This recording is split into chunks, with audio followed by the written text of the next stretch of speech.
Hello, Wednesday Night Poetry. My name is Kimberly Ann Priest, and today, in honor of Earth Day, I am sitting in a cemetery at Ottawa Indian Cemetery. There are old and new stones in this cemetery. I'm here because tomorrow is Earth Day, and I want to honor the fact that this earth holds our bones, which holds our stories. This earth holds our stories.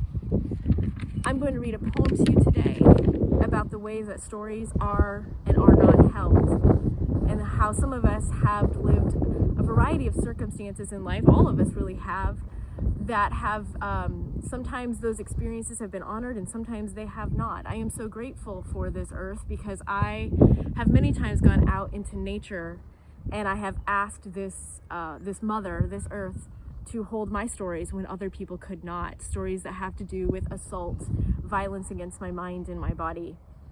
The poem I'm going to read to you is one that I wrote almost exactly a year ago for an exhibit that was displayed right before the pandemic shut everything down, so it had about a couple weeks.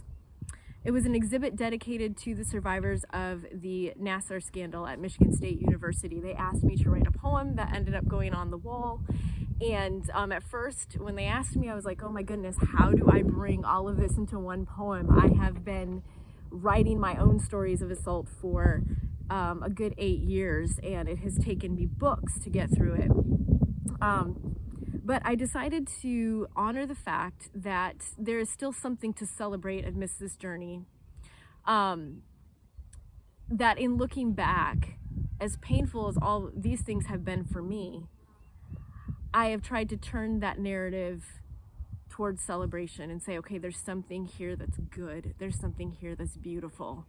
And in this world, this earth that we live on, that's often what we are tasked with, is despite all of the horror and the things that have even happened this past year, we have to keep looking towards what can we salvage, what can we produce that's good for humanity, how can we grow and change and find something worth keeping and moving forward with, something to honor and love. What can we find? What can we salvage?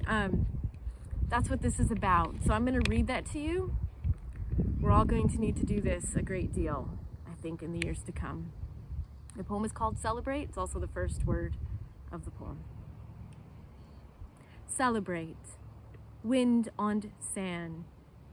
Pressed and muted hills, softened by rain, valleys, tiered and torn.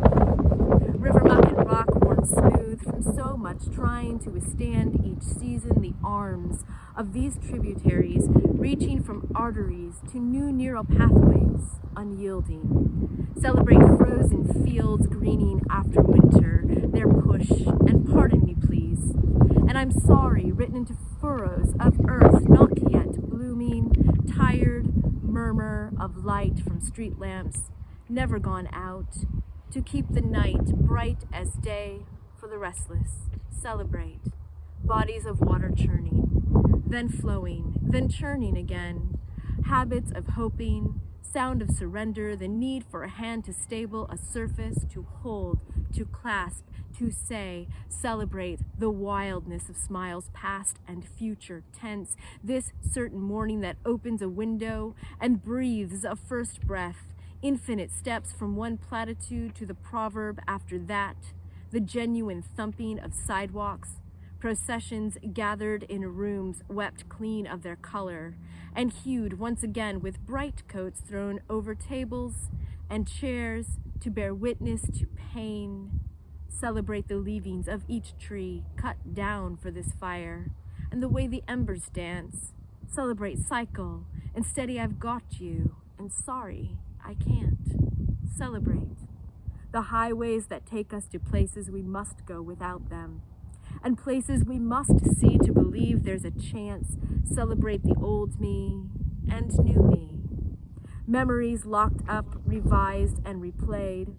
Old friends and new friends. Family praying for ways to communicate. The coping, the caring. The loud crash of thunder repenting. A whisper relenting. Celebrate surviving unintended neglect. the part comfort mixed with part wishing away.